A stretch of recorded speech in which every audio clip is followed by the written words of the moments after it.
వెన్నుపోటు గురించి వైసీపీ నేతలు మాట్లాడటం హాస్యాస్పదంగా ఉందని MLC Kancharla Srikanth RTC vice chairman Muniratnam విమర్శించారు. కాంగ్రెస్ పార్టీకి వెన్నుపోటు పొడిచి వైసీపీ పార్టీ స్థాపించారని చెప్పారు.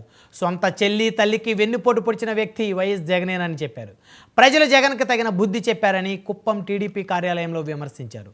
అభివృద్ధి కార్యక్రమాలను అడ్డుకుంటే కఠిన చర్యలు తీసుకుంటామని హెచ్చరించారు. జగన్మోహన్ రెడ్డి గారు ఒక మంచి హాస్యాస్పదమైన కార్యక్రమానికి శ్రీకారం చుట్టారు. రాష్ట్ర వ్యాప్తంగా వాళ్ళ పార్టీ శ్రేణులకి రేపు వెన్నుపోటు దినోత్సవం కింద నిర్వహించాలని చెప్పనేసి పిలుపునివ్వడం జరిగింది. ఇందాక చెప్పినట్టు దెయ్యాలు వేదాలు వల్లించినట్టు ఈరోజు వెన్నుపోటు గురించి జగన్మోహన్ రెడ్డి గారు వాళ్ళ పార్టీ నాయకులు మాట్లాడుతుంటే చాలా హాస్యాస్పదంగా ఆశ్చర్యకరంగా ఉంది. ఎందుకంటే వెన్నుపోటుకి గొడ్డలిపోటుకి ఏదైనా సరే పేటెంట్లు రెండు వాళ్ళ పార్టీ వైఎస్ఆర్సీపీ పార్టీ తీసుకుంది. మీరు కావాల్సింటే గూగుల్లో గొడ్డలిపోటు అని చెప్పనేసి గూగుల్ చేయండి. జగన్మోహన్ రెడ్డి గారి పేరు అవి రాకపోతే మమ్మల్ని అడగండి.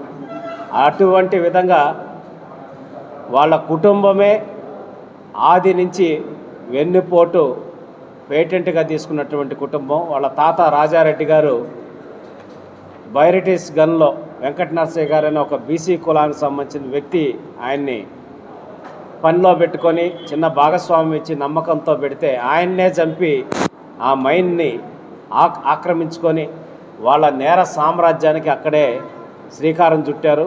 జగన్మోహన్ రెడ్డి గారు ఒక మంచి హాస్యాస్పదమైన కార్యక్రమానికి శ్రీకారం చుట్టారు. రాష్ట్ర వ్యాప్తంగా వాళ్ళ పార్టీ శ్రేణులకి జగన్మోహన్ రెడ్డి వెన్నుపోటు గురించి మాట్లాడడం చాలా బాధాకరంగా ఉంది. ఎందుకంటే అన్ని వర్గాలకు వెన్నుపోటు పొడిచి తప్పుడు మాటలు చెప్పి అన్నీ కూడా ఒక మాయాజాలంగా రాష్ట్రాన్ని 5 సంవత్సరాలు సర్వనాశనం చేసినటువంటి జగన్మోహన్ రెడ్డి ఒక్కొక్క స్టోరీ ఈరోజు బయటకు వస్తూ ఉంది. ప్రజలు ఎంతో తెలివిగా జగన్మోహన్ రెడ్డి బుద్ధి చెప్పారు.